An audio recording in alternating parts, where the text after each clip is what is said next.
3-3 in three different rinks, and you come away with 4 points overall. How does it feel to come away out of that weekend with some good divisional victories?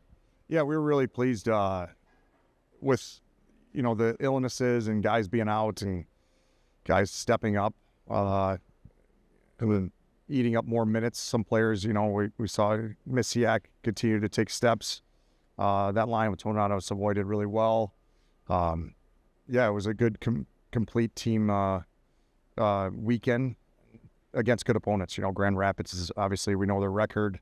And then Chicago, you have to be on your toes. It's always, you got to be aware how dangerous they are. But it felt like it was a really, really positive step.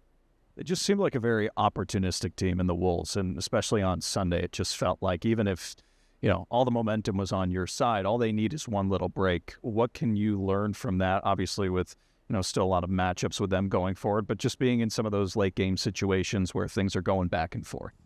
Yeah, it's exactly it. We felt they didn't seem to have their legs like they did the night before, but that top line, especially in the O-zone, if you're casual at all, they're really good at finding, the threat, and that's exactly what happened on two of their goals. But just, reminding the guys, keep defending from good ice. But I was happy that the guys stuck with it. They had a couple opportunities to give in. And Drew came up in the shootout when we needed him most. And, it was good to do it at home.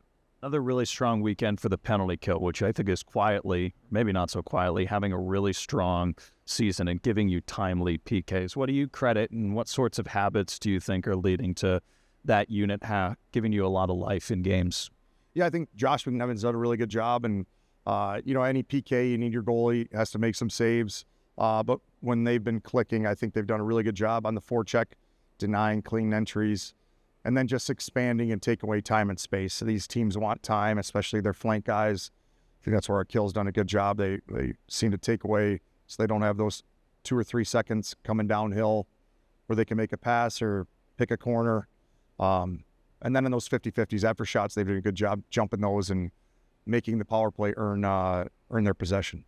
Looks like Aiden Thompson's getting closer and closer to coming back. What can he bring to your top six or wherever he gets slotted back to the lineup?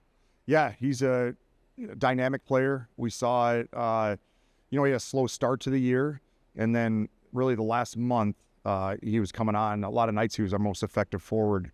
So he's been working hard. He's actually put on a couple pounds of muscle. So I really appreciate the guys. Even Joey Anderson's been working hard. They're not just sitting on the couch. He's looking to get better. But yeah, it'll be great to add Aiden, get him back up and going, because we know when he's playing at his potential, he's a difference maker. We talked about what he can do when you guys acquired him, but just talk about what Rem has done for you guys both on and off the ice since he started here at Rockford again. Yeah, he's just a skilled player that brings a threat that the opponent has to respect. You give him time and space, a lot like Chicago's top line. They make plays. And Rem has been outstanding in the room. He's really low maintenance, but a team-first guy. And I keep saying it. I think he's really great to have around for our younger guys to see how he prepares and how he competes shift in and shift out. But and also with him, playing with skilled players like Cini, see how much better it makes that line when you have two talented players like that. Toninado's giving you good production. Just describe his game, how it's coming along, what you like about what you're seeing from him. Yeah, I thought that was maybe Tony's best week last weekend. With the thinner lineup, he's playing probably more minutes than usual. But he's a worker, really a two-way, prides himself on both ends of the rink. Another really good veteran example for the younger guys. But the chemistry, I thought it was a good mix with Misiak's playing well and Savoy's speed, and Tony being always in the trenches and winning pucks. He's really valuable to our group. Hopefully he can continue and build off this week. Sure, Dana has asked you about this, but I haven't seen you in a couple of weeks. So the two All-Star selections, Lardis and Korchinski, just your thoughts on how worthy they are of that type of a status and selection. Yeah, always happy for guys when they get recognized. I think, it is a team award. Lards, obviously he's up right now, but he had a really hot start, and the chemistry he had with Cini.